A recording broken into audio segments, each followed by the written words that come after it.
নমস্কার, আমি সুমনা। আমার চ্যানেল রাঁধুনিতে সকলকে স্বাগত। বড়দিনের দিনে কি তৈরি করেছিলাম চলুন দেখে নিন। আচারি ডিম রান্না করার জন্য কিছু গোটা মশলা শুকনো খোলাইয়ের মধ্যে ভেজে নেব। ধনে, জিরে, মৌরি, গোলমরিচ এই মশলাগুলো ভেজে একটু দরদরা করে বেটে নেব। কিছু গুঁড়ো মশলা একসাথে জলে গুলে রাখবো। তার মধ্যে নিচ্ছি জিরে গুঁড়ো 1 চামচ, হলুদ গুঁড়ো 1 চামচ, ধনে গুঁড়ো আর কাশ্মীরি লঙ্কার গুঁড়ো।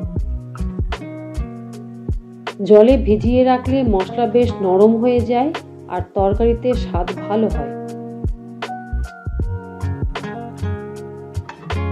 কিছু মশলা পেস্ট করে নেব। একটা টমেটো, 1 মুঠো ধনেপাতা, 3টে লঙ্কা একসঙ্গে বেটে নিচ্ছি। কড়াই বসিয়ে গরম করে 2 চামচ সাদা তেল দিলাম। তেল গরম হতেই 1 চামচ চিনি দিলাম। চিনি দিলে রং এবং স্বাদ বেশ ভালো হয়। এটা আমার মার কাছ থেকে শেখা। চিনি লালচে হতে কোচানো পেঁয়াজ দিলাম।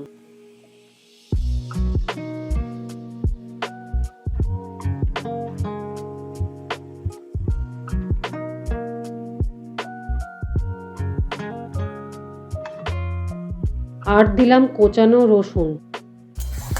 এবার একসাথে ভেজে নিচ্ছি। আর এদিকে ডিম সিদ্ধ করে এইভাবে কেটে নিয়েছি। এবার 1 চামচ আদা বাটা দিলাম, সাথে লবণ দিলাম পরিমাণ মতো। এবার পেস্ট করা টমেটো, ধনেপাতা, লঙ্কাটা দিচ্ছি। এবার দিচ্ছি ভিজিয়ে রেখেছিলাম মশলা, সেগুলো। এবার গ্যাস বাড়িয়ে কষিয়ে নিচ্ছি।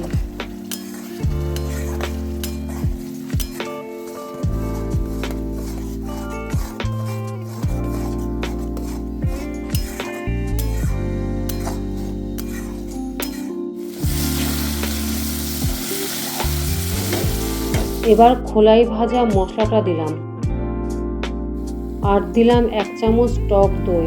এই দইটা দিলে আচারির টক ভাবটা থাকবে। একসাথে কষিয়ে নিচ্ছি ভালো করে। কষানো হতেই সিদ্ধ করে কাটা ডিমগুলো দিয়ে দিচ্ছি।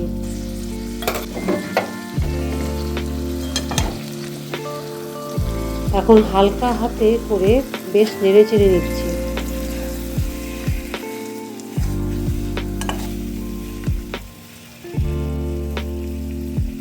এবার সামান্য কেশরি মেথি দিয়ে জল দিলাম। অল্প জল দিয়ে একটু নাড়াচাড়া করে ঢাকা দিলাম 2 মিনিটের জন্য।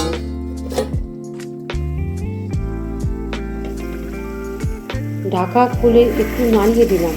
তৈরি হয়ে গেল আমার আচারি ডিম।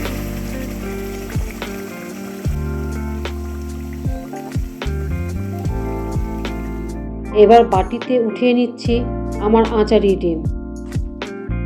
রুটি, পরোটা, ভাত, পোলাও দিয়ে খেতে বেশ লাগে।